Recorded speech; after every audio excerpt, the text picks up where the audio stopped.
Juan Kapitulo 6, versikulo 35. Si Jesus miingon kanila, "Ako mao ang pan nga naghatag sa kinabuhi. Ang muari kanako dili nagayod gutomon, ug ang mutuo kanako dili nagayod uhawon." Ang mga puno Pan sa kinabuhi. maglikon unta sa mong pagtuo ug gagaka kami sa pagtuman sa imong mahal nga kasuguan.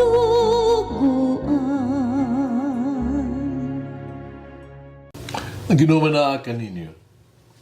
Santo sa Ebanghelyo sumala ni San Marcos.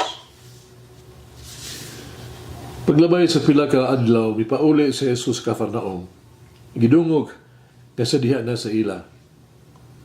Busa, nanugkok ang daghang kaayo mga tao tungod diini wala nagiluna sa balay nga ilang kasudlan. Bispagani diha duol sa pultahan. Samtang si Jesus nagwali sa mga balita, may nangabot nga magdala usa ka paralitiko nga gayayungan sa upat ka tao. Tungod sa kadaghan sa mga tao, wala sila makaduol kang Jesus. Busa, giukab nila ang usa ka bahin sa atok tungod gayod ni Jesus. Ilang gitungtong ang paralitiko nga naghigda sa iyang higdaanan. Nakita ni Jesus ang dako kay nilang pagtuo kaniya, usa miingon siya sa paralitiko, "Anak, ipasaylo ng imong sala." Pipila ka mga magtutudlo sa balaod na naglingkod dito, nagkaingon silang kagulingon, "Ano nangahas man siya pagpasipala sa Diyos? Wala tao makapasaylog sala, kundi ang Diyos lamang."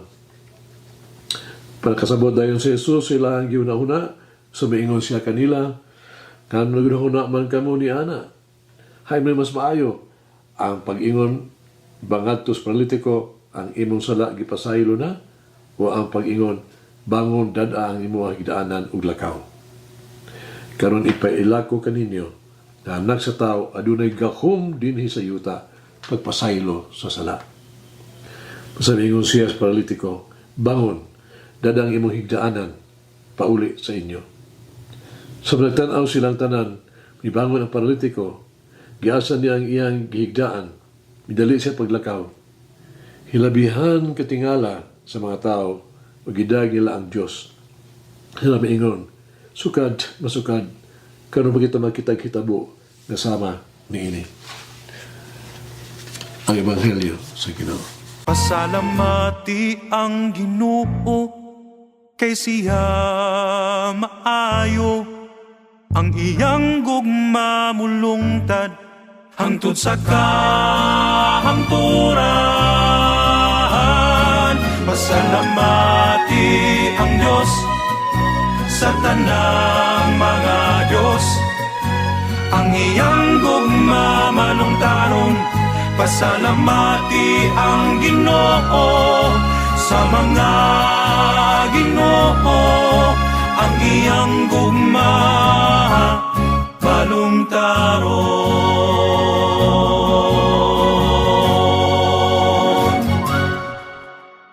Handarawa ang imong kagalingon diya sa panahon ni atong adlaw sa panghitabo sa Ebanghelyo karon.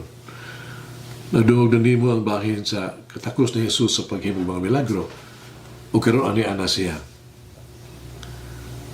Sama miagi ka sa panahon sa katawhan, saksi ka ngadto sa balay niya si Jesus ug usa ka paagi nakita nimo dapilit sulod sa pultahan lang. Nakita nimo ang usa ka tawo nga paralitiko nga di pa ubos ba gikan sa atop. Unya sa paglabay sa pila ka minuto migawas ang paralitiko nga nag-idosara. Kini usa ka panghitabo nga dili nimo makalimtan. Ang paralitiko nga nakalakaw. Apan tingali dili nimo mahinduman ang unang mga pulong ni Jesus ngadto sa tao. Uli mo matikdan, kinipulungan sa pag-ayaw niya. Kipasaylo na ang imong sala. Kaya nga naman, Ang pagtanaw kaniya, nga nagabangon na o naglakaw, dali lang maamazed ka ba? Na-focus mo ang iyahang ang importansya. Nakalimtan mo o wa ka makafocus sa mga pulong ni Jesus nga mas importante. Bisan unsa kakatalagsaon sa bisan unsang physical nga nagpagkaayo, ang pagluwas gikan sa sala usa ka mas dako gayon nga milagro. Pinaagi sa pasaylo sa mga sala ning tawhana, ipadayag ni Jesus nga siya mismo ang Dios. Tungod kay ang Dios lamang makapasaylo sa mga sala. So dihang gipasaylo ni Jesus ang atuang mga sala. Gibuhian kita niya, no? Gikan sa pagkaulipnon, paralysis, no? Kagiinan, kagimugna sa sala sa atong kinabuhi.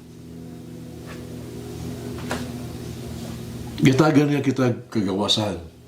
Yablihan ang atuang makasing-kasing haron mahibalan nato ang gugma sa atong Diyos. Mao ka na ang grasya nga ato ang maangko, no? Pinaagis ng pagsaksakamento sa pagigulit, pagkupisal. Padunay mga sugigayon na nawala ang ato ang parang kana nasaan ang grasya ba?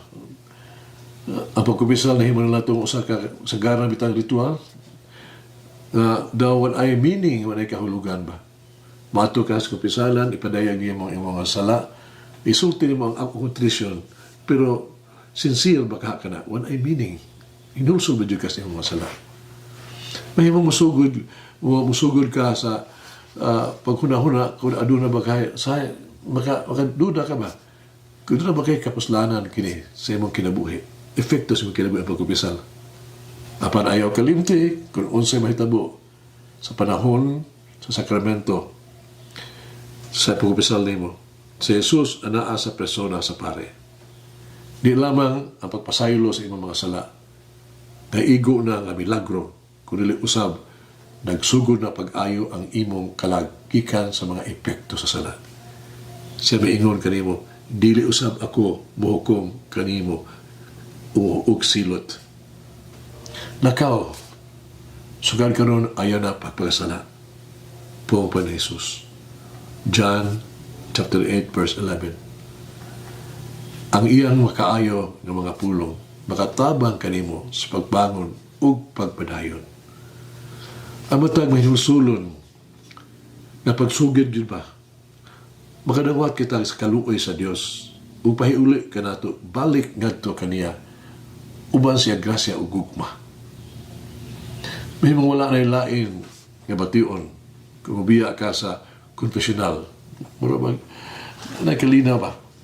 Pan, sabuto higayon, sama sa tao nga naayo gikas paralysis, makadawat ka sa milagros sa kagawasan, gikan sa sala, ug sa efekto ni ini.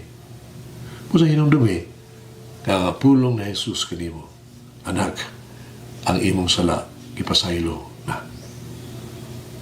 Mag-aampo kita. Kinasalamat sa imong takong kaluoy. Tabangi ko, nali na ko kini ibaliwala. O Mary, guide my path in life as I strive to think of the needs of others before my mind. Malangin ang Diyos magagahom sa tanan, Amahan, Anak, Espiritu Santo. Amen. May the Lord of the divine mercy bless us all, heal us from all diseases and suffering. Ayun unta niya kita, tanang mga sakit na to sa lawas o sa kalag, body and soul. In the name of the Father, the Son, and of the Holy Spirit. Jesus, I trust in you. Amen. Whoever eats the bread of life will never hunger, says the Lord.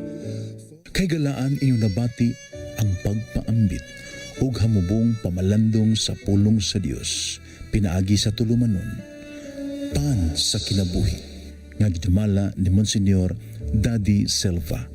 Hangtod na usab sa sunod higayon, daghang salamat.